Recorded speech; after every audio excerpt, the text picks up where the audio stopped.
Bonjour les amis, j'espère que vous allez bien. Alors je vais vous parler du cours de production image et son dicté par le cinéaste gabonais Dwayne Paul Muketa. Ceci dit, je vous montrerai les différents outils de la production, les outils à la fois juridiques, financiers et techniques. Je vous montrerai les différents outils sous la forme d'un cube. Alors nous commencerons par le premier outil, qui est la lumière. Alors la lumière est essentielle à la prise de vue car le mot cinéma veut dire lumière. Nous passerons au deuxième outil qui est le mouvement de caméra. Alors le mouvement de caméra est constitué de deux principaux mouvements dont le panoramique et le travelling. Alors le panoramique consiste à faire une rotation de la caméra à son axe vertical et horizontal. Il peut être de gauche vers la droite, de droite vers la gauche, du bas vers le haut, du haut et du haut vers le bas. Ensuite, nous aurons le travelling. Alors, le travelling est un mouvement de caméra qui permet à l'appareil enregistreur de suivre son sujet. D'accord? Il peut se faire à la latérale avant, c'est-à-dire lorsque la caméra avance vers le sujet et par l'arrière. Ensuite, nous avons le point qui est aussi appelé focus, qui constitue le caractère net de l'image. Nous passerons ensuite au son qui est un élément très important d'une prise de vue.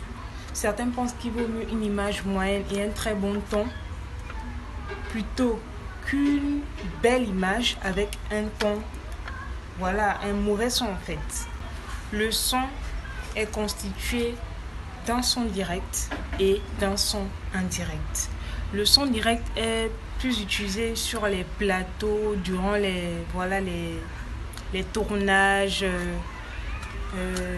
les prises de vue, tandis que le son indirect, c'est celui-là qui consiste à rapporter les paroles ou pensées de quelqu'un en les subordonnant par la conjonction que. Comme autre outil de la production, nous aurons là le cadrage. Alors le cadrage, c'est le choix de ce qui va être représenté ou encore laissé hors champ. Alors un cadrage bien pensé peut attirer l'attention sur des détails très très importants, renforcer l'émotion d'une scène ou encore d'une autre atmosphère. D'autre part, un cadrage inadéquat peut distraire le spectateur ou détourner l'attention de l'ensemble de la séquence. Alors, nous terminerons avec le dernier outil qui est l'angle. Alors, l'angle est tout d'abord sectionné en trois.